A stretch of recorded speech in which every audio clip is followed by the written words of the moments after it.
Islam can be a little confusing. You meet a Muslim at the grocery store, nicest person in the world, cute kids, loves America.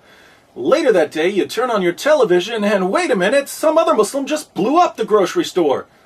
What's going on here? Who represents Islam? The peaceful Muslim buying tomatoes or the violent Muslim bombing tomatoes? You'd like an answer, so you open up the Quran. You read Surah 2:256. There is no compulsion in religion. That sounds peaceful and tolerant. I guess the peaceful Muslims are the true followers of Islam. Then you go to Surah 9:29. Fight those who do not believe in Allah. That's not nice. Now it seems like the violent Muslims got it right. The evidence points in different directions, so what are you supposed to believe? Partnership between America and Islam must be based on what Islam is, not what it isn't.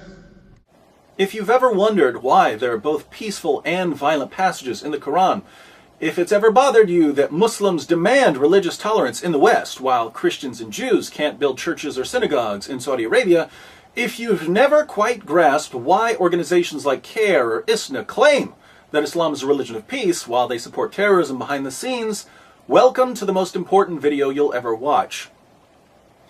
You can't understand Islam in the world today without understanding one essential fact. Jihad proceeds in stages.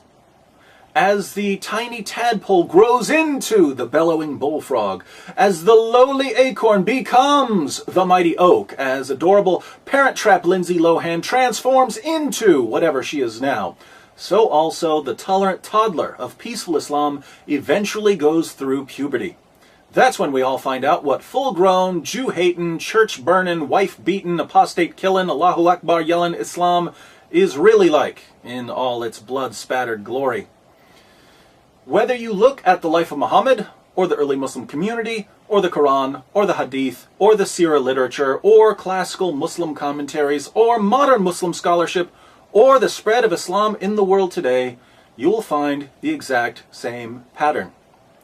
There are 3 stages in the call to jihad, depending on the status of Muslims in a society.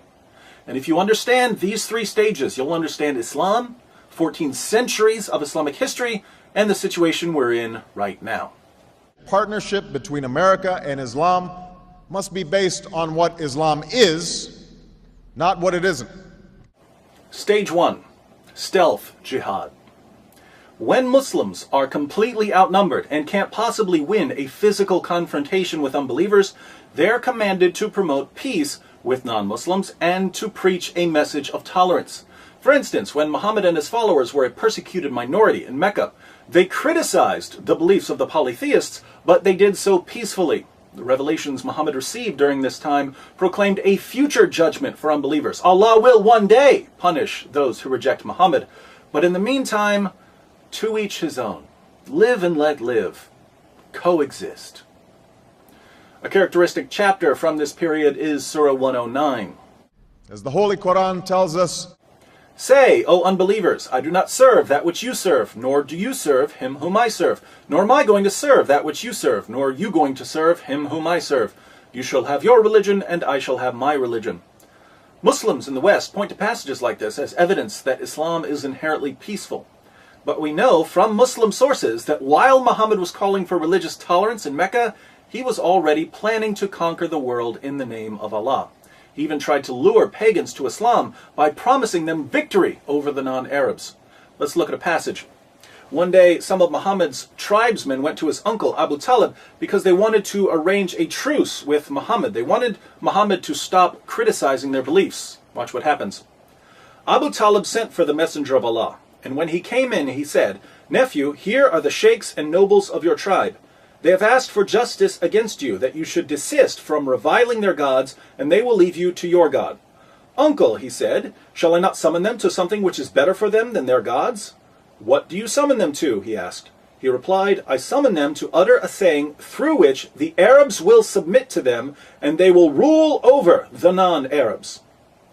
Abu Jahl said from among the gathering, What is it, by your father? We will give you it and 10 like it. He answered, that you should say, there is no deity but Allah. Think about this for a moment. Muhammad's walking around Mecca calling for peace and tolerance. But behind closed doors, he tells the Quraysh, join me and we'll rule over the non-Arabs, Christians, Jews, Persians, etc. These groups aren't attacking Muhammad at all, and he's already planning to conquer them. What does he need in order to subjugate the non-Muslims? He needs an army. And so he asks his tribe to convert to Islam. Now, how many times have we seen Muslim groups in the world today calling for tolerance in public, but saying something very different in private?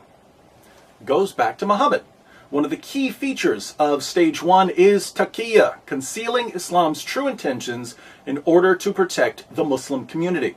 This was eventually made explicit in Surah 3:28. As the Holy Quran tells us, let not the believers take disbelievers for their friends in preference to believers. Whoso doeth that hath no connection with Allah, unless it be that ye but guard yourselves against them, taking, as it were, security. Muslims aren't allowed to be friends with non-Muslims unless they're outnumbered and they feel like they're in danger from a stronger adversary. That's when Muslims are told to pretend to be friendly.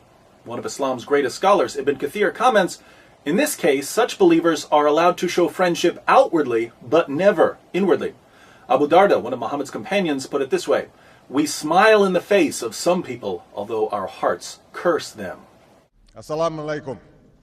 Another key feature of stage 1 is victim status. Muslims like to pretend that Muhammad and his followers were persecuted in Mecca simply because they were Muslims. Total nonsense. They were persecuted for antagonizing the Meccans by mocking their beliefs.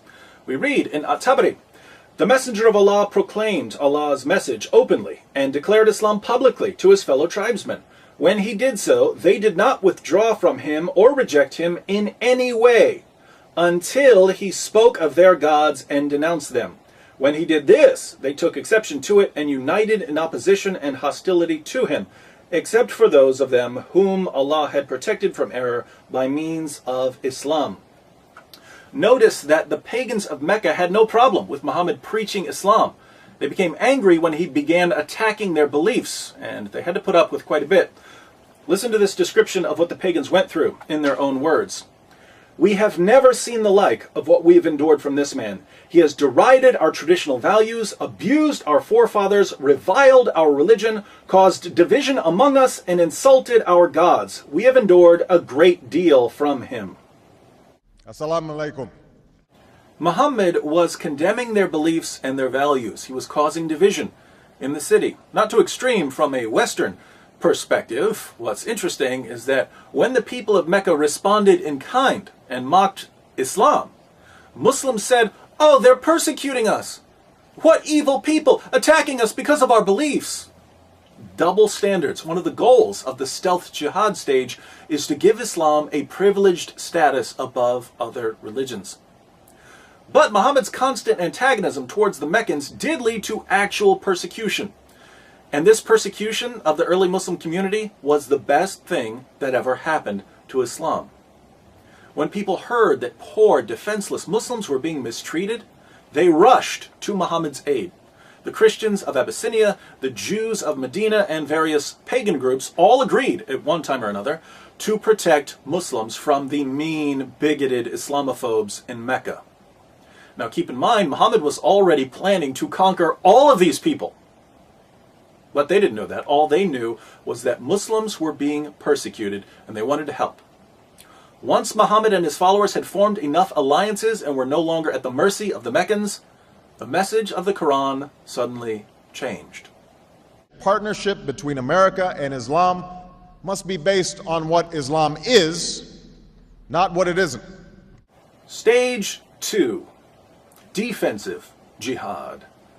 When there are enough Muslims and resources to defend the Islamic community from attacks, persecution, or criticism, Muslims are called to engage in defensive jihad, fighting unbelievers who pose a physical or intellectual threat to Islam.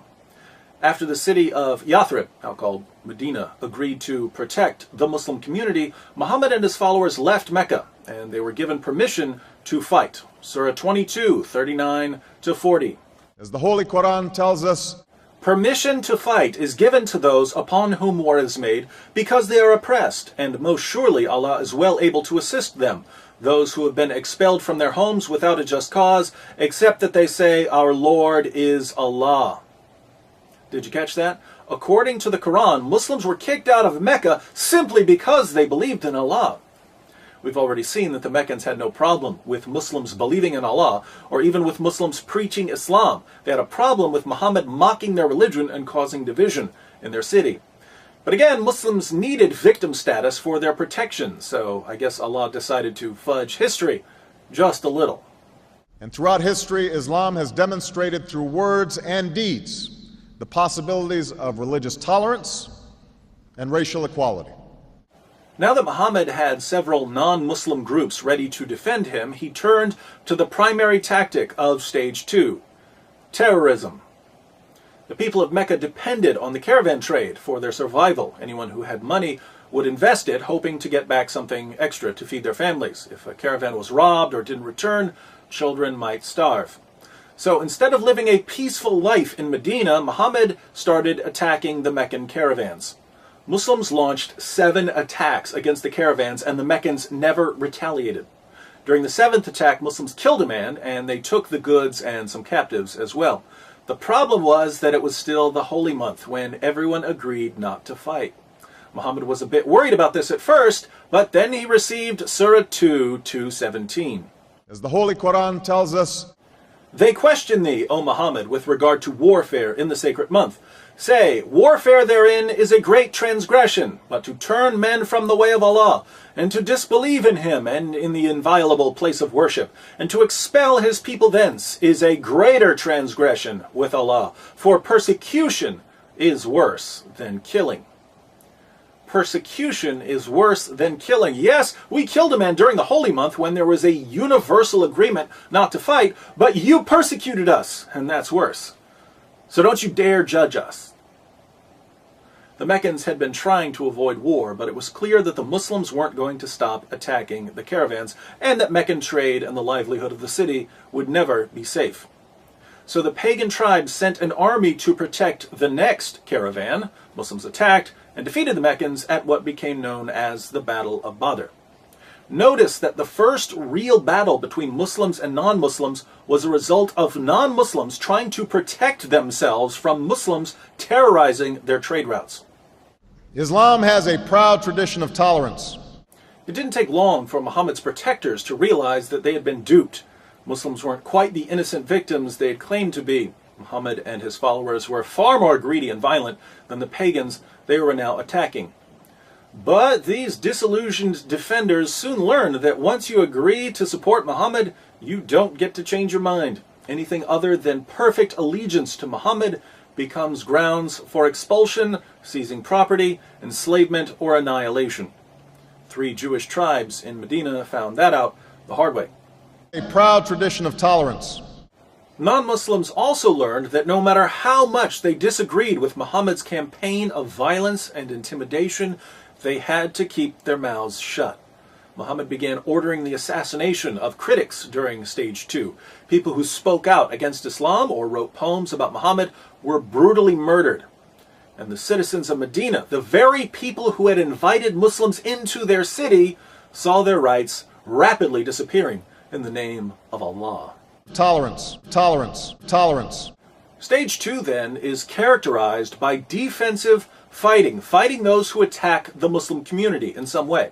What we need to get our minds around, however, is that Muslims have a much broader definition of what constitutes an attack than anything we're familiar with.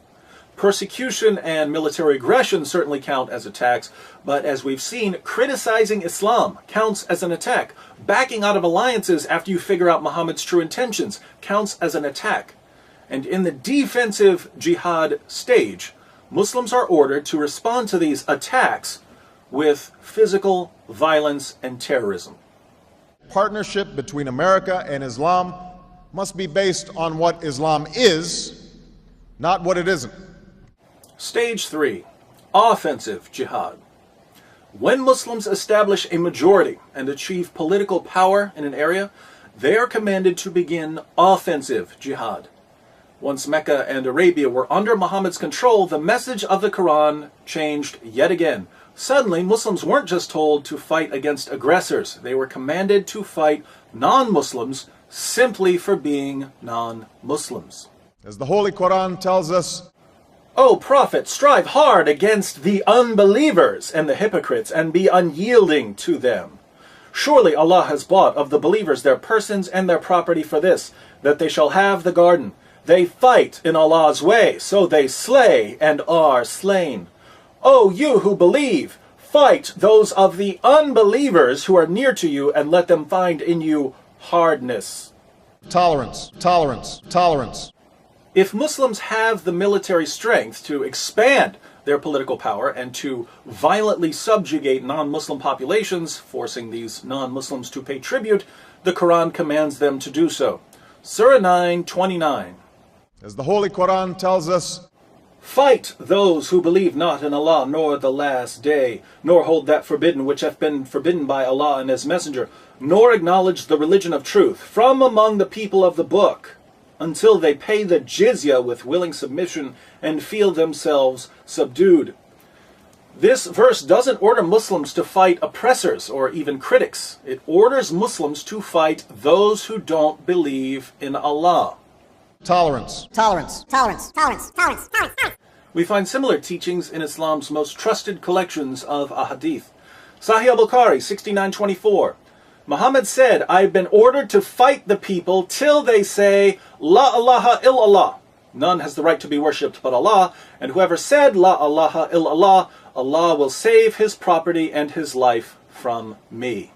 tolerance, religious tolerance, tolerance, religious tolerance. Sahih Muslim, number 30. Muhammad said, I've been commanded to fight against people so long as they do not declare that there is no God but Allah. Muhammad didn't say, I've been commanded to fight people until they stop persecuting us. That would be stage 2. It's stage 3. And the same guy who complained just a few years earlier that people were persecuting him because of his beliefs now says he's been commanded to fight people based on what they believe. Total hypocrisy. Religious tolerance, religious tolerance, religious tolerance. In the offensive jihad stage, Muslims can also expel Christians and Jews from lands they've been living in for centuries in order to keep certain areas that are important to the Muslim community pure. Areas such as Arabia. In Sahih Muslim 43:66, Muhammad says, I will expel the Jews and Christians from the Arabian Peninsula and will not leave any but Muslims. He won't leave anyone but Muslims. Is this a man who promoted religious diversity and tolerance? Only when he was in the minority. As soon as Muslims had control of the government, diversity and tolerance went out the window, along with the Jews and Christians. We will convey our deep appreciation for the Islamic faith, which has done so much over the centuries to shape the world. So this is the pattern that's been laid down for Muslims by their prophet. Stage 1, stealth jihad. When Muslims are too weak to fight, they promote peace and tolerance outwardly but never inwardly. They practice taqiyya, they prepare for jihad behind the scenes, they claim victim status, and they seek special privileges for Islam. Stage 2, defensive jihad. When Muslims are strong enough to fight but not strong enough to subjugate the unbelievers, they terrorize their enemies, murder critics, and look for excuses to attack other groups. Stage 3, offensive jihad. When Muslims are in the majority, they violently subjugate all non-Muslims, they strive to expand their political dominion, and they rid important Muslim lands of all non-Muslims. This is the pattern we find in the Quran, in the Hadith, and in the Muslim commentaries. Assalamu alaikum. Now, look around the world and tell me what you see. Saudi Arabia, what stage are they in? Stage 3, obviously. Massive Muslim majority. Lo and behold, if you're not a Muslim, you can't preach, you can't build a place of worship, you can't even set foot in the city of Mecca. Exactly what we would expect based on the Muslim sources. Certain places in Africa, and I'd say some areas of Europe, are in stage 2. Muslims have enough fighters and resources and alliances to fight defensively. And what do? We see terrorism. We see churches being burned to the ground or blown up in Nigeria and Ethiopia. We see no-go zones forming and critics of Islam being killed, even in Europe. Again, exactly what we would expect based on the Muslim sources. Here in America, where Muslims form a small minority of the population, what stage are we in? Stage 1. What's Islam all about, according to American Muslims? It's all about peace and tolerance. Muslims just want to be like everyone else, but racist hate mongers are attacking them because of their beliefs. That's why we should all be thankful that the government and Christians and Jews are stepping in to defend Muslims from bigots and Islamophobes, just as governments and Christians and Jews stepped in to defend Muslims during the time of Muhammad. And I consider it part of my responsibility as President of the United States to fight against negative stereotypes of Islam wherever they appear. My friends, how difficult is this to figure out? What have we discussed that a 6-year-old couldn't understand? Muslims have been using the same playbook for 14 centuries. It's in all their sources. It's as plain as day. And yet our leaders and the media just can't understand why Christians and Jews are second-class citizens in the Muslim world, or why Muslims in Europe are ready to kill over cartoons, or why Muslims in America are so desperate for victim status they'll cry discrimination when a home improvement store doesn't pay for advertising on one of the most boring shows ever. It's all right here. Someone can't understand this. I'd say he doesn't want to understand it. But we've reached a point in history when we can no longer afford to be willfully stupid. If our leaders are incapable of grasping the 3-step strategy of jihadists, they have no business leading a marching band, let alone a Western nation. Unfortunately, Muslims have been so successful in their stage 1 operations, they've convinced our leaders and the media that the only information we need when it comes to Islam is what's handed to us by terrorist-linked Muslim organizations like CARE. Bin Laden was not a Muslim leader. We're officially on our own. If we want to popularize this information, we'll have to do it ourselves. Sending this video to everyone you know would be a good start. I also think someone needs to put this material into a pamphlet so we can all pass out copies. Oh, what's this? It's a double-sided pamphlet discussing the 3 stages of jihad. Seems I've already done most of the work for you. All you need to do is go to my blog, answeringmuslims.com, click on the Jihad tab at the top, and open the 3 stages of jihad PDF pamphlet file. You can print this out, fold it up, and give it to those who need to know about jihad, which is pretty much everyone. Islam's greatest ally in the West is ignorance. Jihadists can't subjugate us through physical force, so they're doing their best to subjugate our minds. The ultimate obstacle to global jihad, then, is an informed population of free people. Wouldn't you like to be an obstacle to jihad in Sharia? I know I would. In 2012, let's make a special, freedom-sized effort to educate ourselves and others about the inner workings of the jihadist machine. And let us call our project Operation Monkey Wrench.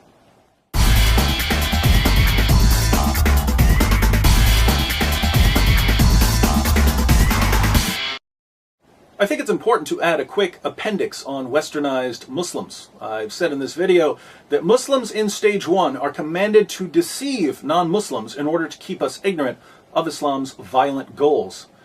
But if you present this information to your Muslim friends, they're going to deny it. Now, does this mean they're practicing taqiyya? No. When your Muslim friends tell you that Islam is a religion of peace, are they trying to trick you? Probably not. Most Muslims in America have been influenced by Western values more than they've been influenced by Islam. They may pray 5 times a day or fast during Ramadan, but their knowledge of Islam doesn't get much deeper than that. They've read very little of what's in their sources, and they know practically nothing about what we've discussed in this video. So, chances are, when your Muslim friends tell you that Islam is peaceful, they really believe it. No need to accuse them of lying. Sadly, your westernized Muslim friends aren't a source of Islamic doctrine. Islamic doctrine is grounded in the Quran and the Sunnah of Muhammad, and these sources are perfectly clear when it comes to jihad. So I think we need to add another stage to our 3 stages. Stage 0, the totally clueless about jihad stage.